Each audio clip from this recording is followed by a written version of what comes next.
En los últimos días hemos estado contándoles diferentes noticias sobre los presupuestos generales del Estado y su repercusión en la provincia de Guadalajara. No hemos escuchado una que otra versión y queremos establecer la que maneja el partido de gobierno, el Partido Popular, con la presencia en nuestros estudios del senador Juan Antonio de las Heras. Bueno, Juan Antonio, muy bienvenido. Gracias por acudir a la llamada de Alcalá Televisiones Radio. Encantado de estar aquí con vosotros. Para hablar un poquito de los presupuestos generales del Estado para el próximo año y, en primer lugar, si te parece, bueno, pues replicar o respondas a una crítica que se ha lanzado como que es el quinto presupuesto que elabora el gobierno de Mariano Rajoy, ¿no? Un partido de la oposición del PSOE ha dicho que esto no puede ser así. ¿Cómo que? Efectivamente, es el quinto presupuesto que el presidente Rajoy en los grupos parlamentarios del Congreso y del Senado vamos a debatir y aprobar en sede parlamentaria, porque hubo otro partido político y un anterior responsable del Gobierno de España, que fue el señor Zapatero, que el último presupuesto, el del 2011, llegó el mes de septiembre, disolvió las Cortes y lo dejó sin hacer. Y entonces, en un claro ejercicio de responsabilidad, de honestidad y, sobre todo, de manejar las cifras macroeconómicas del presupuesto de cara a la consolidación del crecimiento de España, el Gobierno de Mariano Rajoy, apoyado en sus grupos parlamentarios del Congreso y del Senado, presentó el pasado mes de agosto este borrador de presupuestos del Estado, que ayer finalizó el trámite en el Congreso de los Diputados, que hoy mismo ha entrado en la Cámara Alta, en el Senado, que mañana mismo empezaremos las comparecencias de los altos cargos de todos y cada uno de los ministerios en sede parlamentaria, y que en la próxima semana, el día 29, 30 y 1 de octubre, se debatirá con carácter inicial aquellas enmiendas que supongan veto al presupuesto o aquellas otras enmiendas a título individual que supongan también veto, puesto que enmiendan una sección completa. Por ejemplo, que algún grupo político decidiera enmendar la sección 17, que es la más controvertida, que es la del Ministerio de Fomento, y las inversiones que se contemplan en la provincia de Guadalajara o en cualquier otra provincia, ¿no? Esas también se debaten en el Pleno. Es de esperar que, evidentemente, supere esa fase. Luego quedaría para una segunda fase, dentro de la Cámara Alta, el debate en comisión del resto de las enmiendas, que suponen cerca de 4.000, como se han venido presentando todos los años a este proyecto de presupuestos. Y en la sesión, finalmente, del día 13, 14 y 15 de octubre, se aprobará con total seguridad. Será remitido al Congreso de los Diputados con las enmiendas que haya aprobado el Senado y, finalmente, será publicado para que, una vez hecho ese trámite, pues lógicamente el presidente del Gobierno tenga plena libertad absoluta de convocar elecciones y disolver el Parlamento. O sea, está todo ya marcado. Está todo marcado y perfectamente marcado, y en ese ejercicio de responsabilidad se han presentado unos presupuestos generales del Estado serios. En el caso concreto de la provincia de Guadalajara, las inversiones van a ascender a 89 millones de euros, una cifra nada despreciable.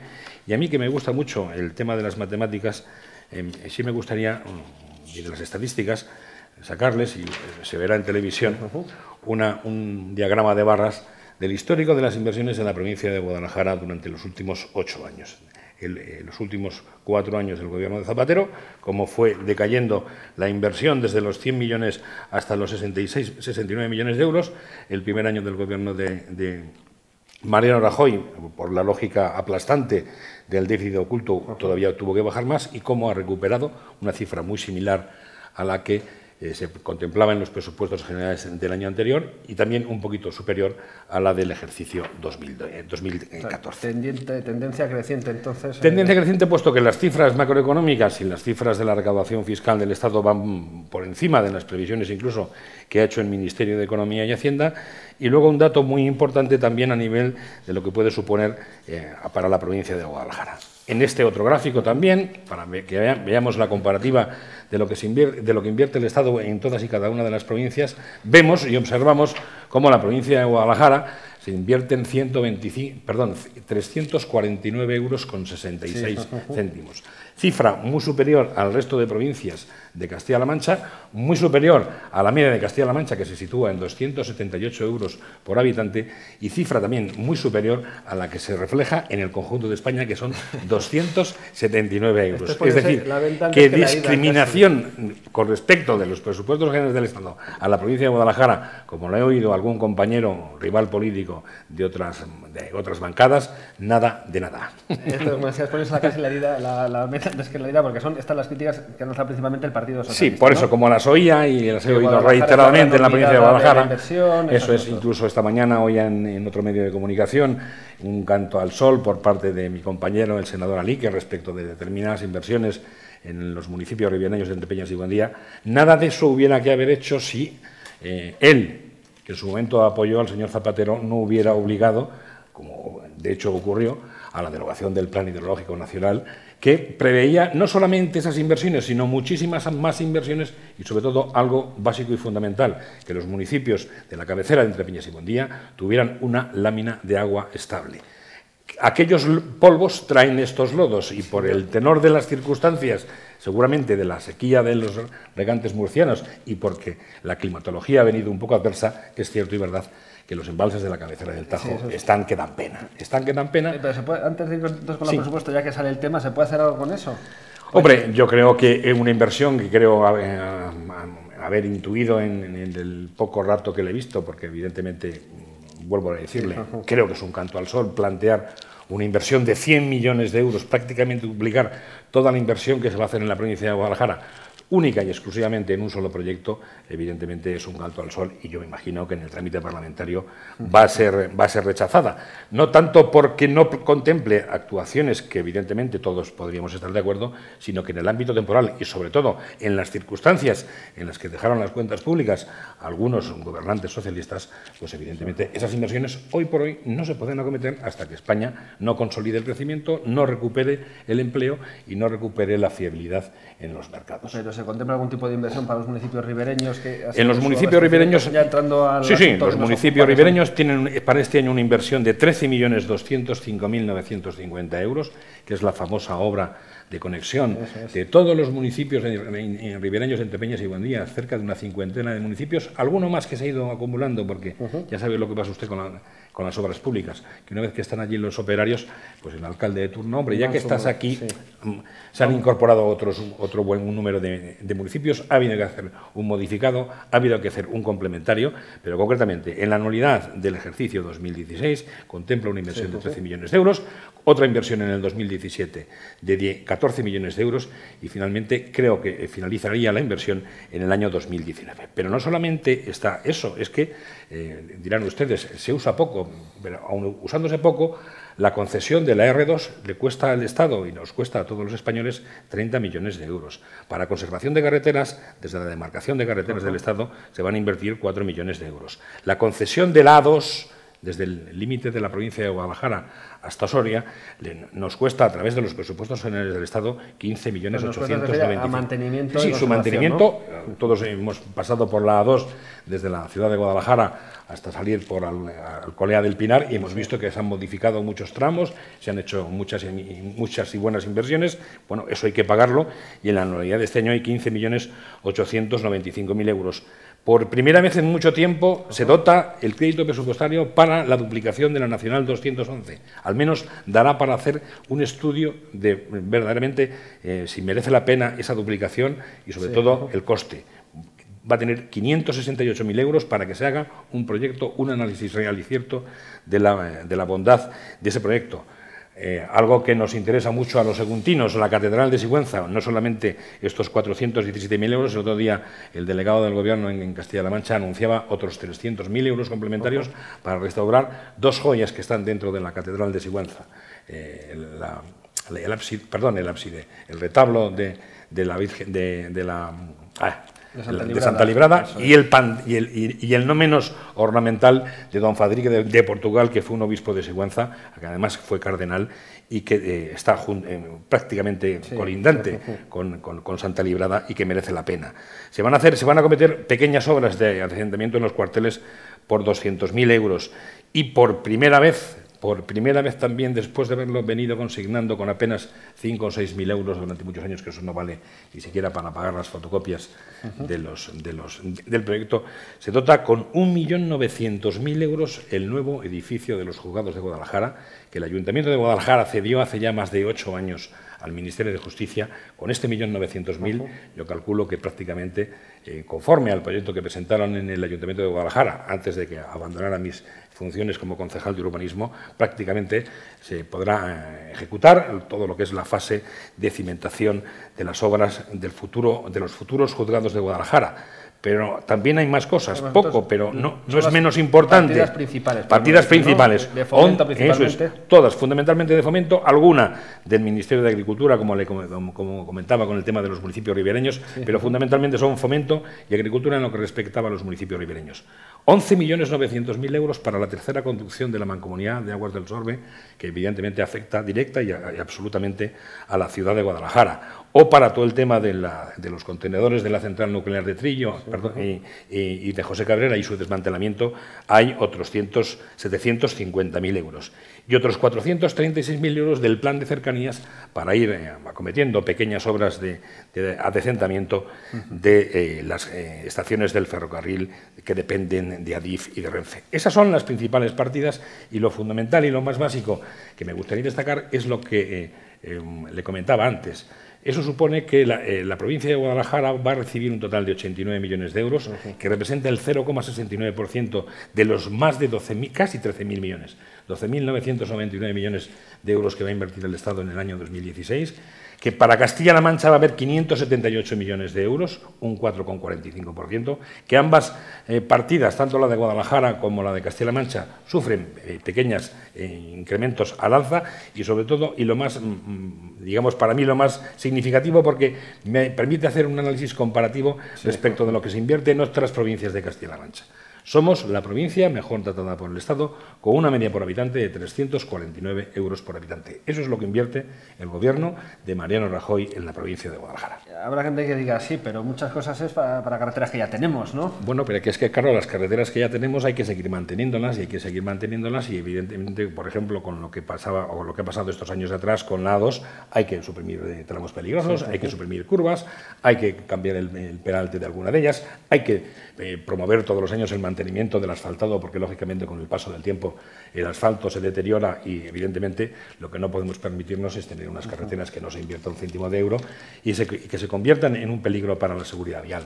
¿Con estos presupuestos se cumplen o cumplen estos presupuestos las expectativas que puede tener una provincia como Guadalajara? Hombre, yo creo que no, que en boca de todos siguen muchos proyectos encima de la mesa y que evidentemente, por desgracia y por mor de las circunstancias en las que el Gobierno de Mariano Rajoy durante estos 4 años se ha visto obligado a realizar determinados recortes, fundamentalmente en inversiones, también en alguna otra cuestión, pues van a quedar para mejor vida. Todos recordamos una cosa que en su día se presentaba a bombo y platillo y que yo siempre denominé como la utopía de la Alcarria, ¿no?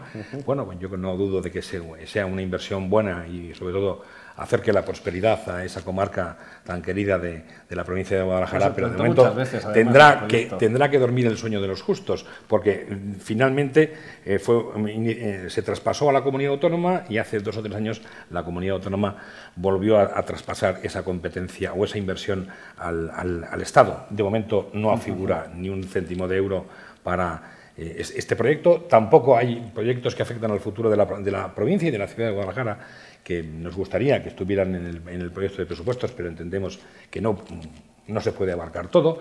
Hay 2 proyectos fundamentales, que uno es la variante de la 2 a su paso por la ciudad de Guadalajara, sobre el cual el Ayuntamiento de Guadalajara ya presentó determinadas alegaciones para acercarle al entorno más cercano posible a la propia ciudad de Guadalajara, sin entorpecer y sobre todo metiendo una variante en el entorno del Clavín. Y hay otra inversión también muy importante para la provincia y para la ciudad, que era la futura conexión de la R1 con la R2.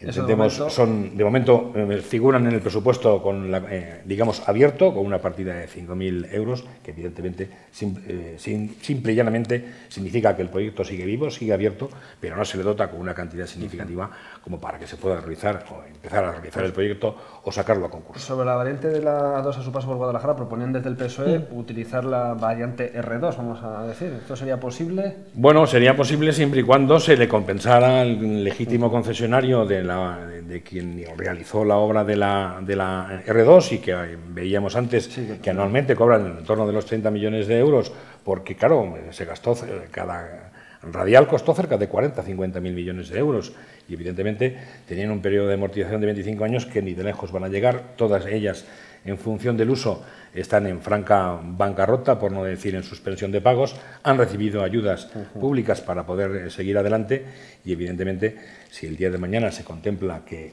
la variante de Guadalajara sea la R2, evidentemente la carretera ya está hecha, está en el entorno de lo que sería aconsejable para la ciudad de Guadalajara y para su provincia, pero evidentemente tendrá un coste que habrá que reflejar, porque lo decía mi abuelo, lo decía mi padre, el dinero no cae por la chimenea ni se inventa, hay que buscarlo, la forma de buscarlo es vía impuestos, no cabe otra solución para el sector público y, evidentemente, cuanto más actividad económica haya, cuando recuperemos el empleo, cuando España estabilice su programa de crecimiento y estabilización, se crearán las condiciones necesarias para que vuelvan esos cerca de 70.000 millones de euros que perdimos de ingresos todas las administraciones públicas, para que este proyecto y otros algunos proyectos más, como le comentaba, pudieran ser el día de mañana una realidad. Pues otro proyecto que no parece reflejado, no sé, porque si ya se ha dado curso, el famoso parador de turismo de Molina de Aragón. Ya, pero esa es una cuestión que siempre me plantean sus compañeros, los periodistas, y siempre les planteo lo mismo. Es que paradores nacionales de turismo, en este caso, recordará usted que en el año pasado, por el mes de agosto, hubo una encomienda por parte del Consejo de Ministros, con el cual se dotaba, se hizo una dotación presupuestaria y una asignación a una sociedad mercantil interpuesta, que es Traxa, que es la adjudicataria de las obras del parador de Molina. Eso está en el presupuesto de explotación de esa sociedad pública, que es Traxa. Evidentemente no tiene por qué aparecer en los presupuestos generales del Estado, puesto que lo lleva una sociedad instrumental, que es Traxa, que depende del Ministerio de Agricultura. El capítulo cerrado entonces con ese parador. El parador seguirá adelante y seguirá la marcha que lleve. Me consta que se están haciendo los movimientos de tierra, son movimientos de tierra complejos e importantes, porque es un parador muy lineal, una parcela grande en la que se hace una explanación muy lineal, y el futuro cercano, esperemos que sea una realidad y que pueda ser incluso tan bueno o mejor que el de nuestra tierra, el de Sigüenza. Eso es, bueno, pues son algunas inversiones, ¿no?, que contempla este presupuesto, los presupuestos generales del Estado para 2016, que no sé si en la discusión que queda pendiente se estima que puede sumarse alguna enmienda que repercuta en nuestra provincia. O en principio, después de haber pasado por la Cámara Baja... después de haber pasado por la Cámara Baja y no haber aceptado ninguna, dudo mucho de que en el trámite parlamentario del Senado, a través de las diferentes enmiendas, nosotros mismos, los 3 senadores por Guadalajara, hemos planteado 2 enmiendas, una que hace referencia al tema de la lámina estable de agua en Sacedón, a ver si es posible que por lo menos se dé una cantidad para iniciar los estudios necesarios para que haya una lámina estable de agua. Y luego hemos presentado otra que afecta a la Nacional 320 en el cruce con la carretera de Galápagos, que es un cruce muy peligroso, que había ya un proyecto iniciado, que había pasado a la información pública y que creemos también que sería muy interesante. Trabajaremos y hablaremos con los asesores de los diferentes departamentos ministeriales a ver si es posible que se acepte, porque en cualquier caso lo que hemos planteado es que se saque de partidas de inversión que afectaban también a la provincia, que se quite un poquito para poder, poco menos. Es una zona un tanto peligrosa. Es una carretera peligrosa, es una carretera, la Nacional 320, que también tenía un proyecto de duplicación, al menos en la parte inicial, en lo que afectaba a la conexión nudo de los faroles, nudo del hospital, que era una primera fase, y evidentemente es una carretera que el día de mañana, cuando se haga el estudio de interconexión de la R1 con la R2, esa es la vía natural en la que se podría convertir esa Nacional 320 en una vía de gran capacidad, en la que, entre otras cuestiones, se planteará la supresión de los pasos peligrosos. Este es uno de ellos, el cruce de Valdebebro es otro, el de Torrejón del Rey es otro, el Casar es otro, pero seguramente el más peligroso por la situación en bajada y la curva sea el enlace con la U 1057, creo recordar que es, que afecta al municipio de Galápagos. Esas son las que hemos presentado a nuestro grupo. Tenemos que superar primero, digamos, el trámite del grupo parlamentario. ¿Hay pelea interna? Sí, evidentemente que hay pelea interna, porque todo el mundo que quiere para su tierra lo mejor, ¿no? Y primero hay que superar, digamos, esa fase, ese filtro de selección por parte del Grupo Parlamentario Popular, y una vez que son admitidas por parte del Grupo Parlamentario, no significa que luego el Ministerio vaya a decir que amén a todo, porque todo no cabe, y como todo no cabe, pues hay que seleccionar, pero bueno, al menos hemos planteado 2 inversiones que, sin minorar o sin incrementar el crédito presupuestario, afectan a zonas de la provincia de Guadalajara que en este entorno creemos que sería necesario plantear. Decía al principio que aumenta un poco la inversión en la provincia de Guadalajara, que ha mantenido unos valores crecientes desde que gobierna el Partido Popular. No se alcanzan los valores de la época en la que vivíamos de otra manera, vamos a decir. ¿Y esto quiere decir que se recupera la economía? La pregunta. Yo creo que sí. Yo creo que digamos que a pie de calle la sensación Pues hombre, es un poco tangencial. Es un poco tangencial porque todavía no acaba de llegar a la parte de la microeconomía, pero los datos de la macroeconomía no pueden ser más extraordinarios. No solamente en cuanto al crecimiento del PIB, que estamos ya en el entorno del 3%, sino incluso en cuanto al crecimiento del empleo. Evidentemente todavía queda mucha gente desempleada, prácticamente 4 millones de personas, o un poco más de 4 millones de personas. Pero hay que recordar a todos los españoles que nos encontramos un país prácticamente en bancarrota, con un déficit oculto de 30.000 millones de euros, con una deuda pública insostenible, con una situación de las administraciones públicas que estaban prácticamente todas ellas en bancarrota. No me gustaría recordarlo, pero como se me da la oportunidad, que había alguna administración que almacenaba en sus cajones más de 600.000 facturas sin pagar, que tuvieron que acudir la presidenta o expresidenta Cospedal al Fondo de Liquidez Autonómico por valor de 4.200 millones de euros para poder pagar todas esas facturas que estaban en el cajón. Y ahora se le reprocha por parte del nuevo gobierno de Castilla-La Mancha que ha gestionado mal la economía de Castilla-La Mancha. Hombre, quien gestionó mal la economía de Castilla-La Mancha fueron ustedes. Nos hemos venido a Castilla-La Mancha, no a nivel nacional, ¿no? Eso es. Y a nivel nacional yo creo que sí, que las cifras macroeconómicas, el superávit del primario del Estado, la recaudación fiscal, por primera vez en estos 4 años, fíjese usted que hay un dato significativo. Baja la dotación presupuestaria para el sostenimiento del subsidio de desempleo. Eso es clara consecuencia de que hay menos personas a las que atender. Por primera vez en muchísimo tiempo también baja el pago o la dotación presupuestaria que hay que hacer para pagar los intereses de la deuda. Eso significa que España se financia mejor y, de paso, está consiguiendo que todas las administraciones públicas, durante este año 2015 y en el 2016, se vayan a financiar a coste cero, todo al mismo precio que está sacando el Tesoro Público. Es decir, ampliamos un poco el foco, si le parece, en esta charla para ir cerrándola, porque tenemos elecciones a la vuelta de la esquina, y tan a la vuelta de la esquina, ¿no? Que nos tan a la vuelta. Los turrones. El domingo subiré a Barcelona. ¿Este domingo? Sí, me apetece subir de apoderado, me lo han pedido y subiré gustosamente a acompañar a mis compañeros de Cataluña, estaré en un colegio electoral. Ya estuve hace 3 años. De estas elecciones que son casi conflicto. Es un conflicto permanente porque yo creo escuchan las declaraciones que el señor Mas ha entrado en una deriva y sobre todo convergencia, ¿no? Convergencia Democrática de Cataluña, un partido que en su momento estuvo integrada dentro del Partido Liberal Europeo, en los liberales, que esté ahora en las tesis de Esquerra Republicana de Cataluña, permanentemente poniendo en tela de juicio la independencia o no independencia de Cataluña, cuando son elecciones pura y llanamente las mismas que ocurrieron en mayo del 2015 en toda España. Elecciones al Parlamento, en este caso catalán, y que se plantee como una elección plebiscitaria haciendo elegir a los propios ciudadanos de Cataluña si quieren ser españoles o quieren ser catalanes o ninguna de las dos cosas. Lo dijo el presidente y creo que lo ha recordado alguno más.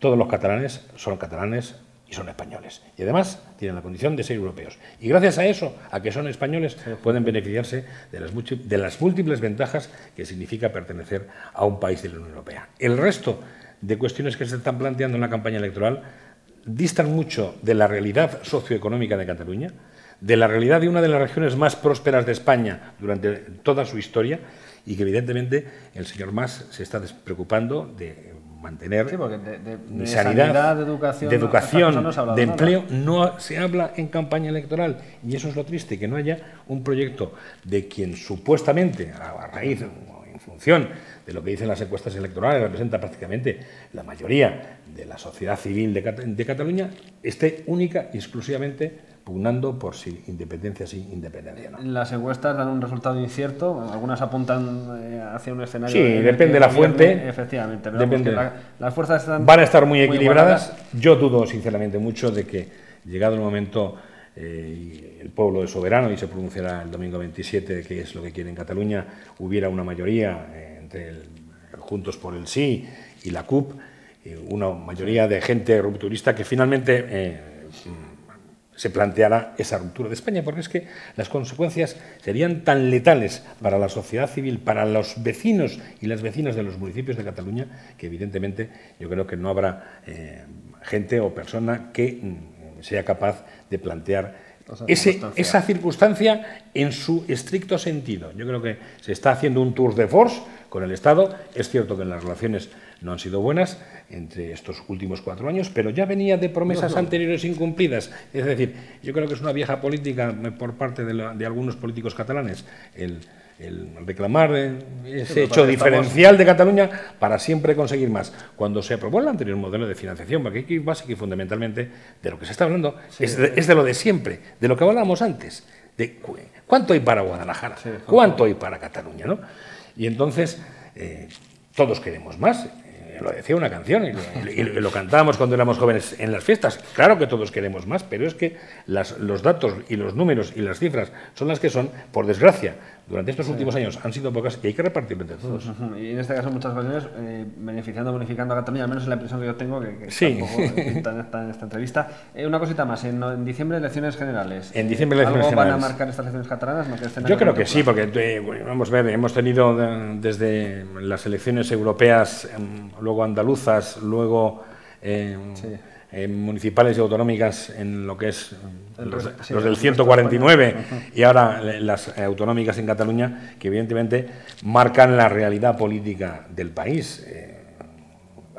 Acudimos en las primeras europeas al nacimiento de una nueva fuerza política que parece ser que con el paso del tiempo no solamente ha perdido fuerza o apoyos a nivel de votantes, sino que incluso cambian de discurso, moderan el discurso, se acercan más a realidades que evidentemente son las que son y lo que no podemos es estar inventando y plantear cuestiones como se planteaban en aquel momento por parte de ese partido político y que van a marcar ese futuro. La sensación que uno tiene es un poco de hartazón por parte de la gente, de la ciudadanía. Y en segundo lugar, que si no se clarifican mucho las circunstancias, podríamos encontrarnos el día 20 de diciembre, que yo calculo que van a ser las elecciones generales, con un Parlamento, ya no tanto en el Senado, porque la elección es diferente, el tema de que sean elegidos los 4 más votados hace que la composición política pueda darle mucha más estabilidad a la fuerza mayoritaria, que yo estimo que va a ser el Partido Popular, pero sin embargo el Congreso de los Diputados va a presentar un arco parlamentario ciertamente difícil, evidentemente en ninguna encuesta y opinión da mayoría absoluta ninguno, pero yo al menos a lo que aspiro es que finalmente el ciudadano sea responsable, sea serio y que al menos haya una opción digamos, de gobierno en una mayoría minoritaria, que tampoco le ha venido mal. El Partido Popular dio muestra de ellos de que también se ha sabido sentar con nacionalistas del PNV y de Convergencia y Unión en el primer gobierno de Aznar, ¿no? Bueno, y me imagino que será un panorama similar, todo apunta y cada semana el Partido Popular consigue un par de puntos más en intención de voto. Vamos a estar ahí en ese entorno de los 150, 145 escaños y con el apoyo de alguna otra fuerza política emergente, como pueda ser Ciudadanos o alguna otra fuerza. Cataluña va a tener mucho que decir también. También va a decir mucho. Todo apunta que va a ser la segunda fuerza política, desbancando un partido histórico como ha sido el PSC, ¿no? Pues pueda conformarse un gobierno de estabilidad y que sobre todo dé la fiabilidad necesaria y el proyecto necesario para acabar de hacer lo que hay que hacer. Y ya vendrán luego tiempos mejores en los que se puedan hacer otras cosas. Pero en la situación en la que estábamos, al borde de la intervención, con una prima de riesgo absolutamente disparada, sin crédito en el extranjero, ha habido que hacer 4 años de esfuerzo, de duras medidas, muy duros. Por primera vez, estos presupuestos generales del Estado ya lo contemplan, dirán, es una medida electoral. Lo dijo Rajoy y lo dijo Montoro, y lo prometió y se ha hecho. Se devolvió una parte de la paga, se va a devolver a la otra parte de la paga. En enero, lo contempla la disposición adicional décima de los presupuestos generales del Estado, contemplan la devolución del otro 50% en el mes de enero. Se va a subir por primera vez en 8 años el salario, el 1% a la función pública, que ha habido reducida su plantilla en cerca de 300.000 personas. Cuando hablo de función pública, hablo del conjunto de todas las administraciones territoriales y por primera vez en 8 años van a ver poco, pero evidentemente incrementado su salario. Otros, los que nos precedieron, se lo rebajaron hasta un 10%. Pues brotes verdes, aunque la palabra no se gusta, brotes verdes. Es lo que nos defiende en esta charla Juan Antonio Nasar, senador del Partido Popular por Guadalajara, que la última sería, se ve en campaña electoral haciendo mítines? Seguro que sí, pero no sé si dentro de las opciones que maneja su partido para... Eso es una cuestión que evidentemente no le corresponde decir a quien le habla. Yo estoy, como siempre he estado, a disposición de mi partido. Por mi parte, evidentemente, encantado. Participaré en la campaña, ocurra lo que ocurra, porque uno, cuando da este paso, lo da con todas sus consecuencias. Llevo 20 años en política.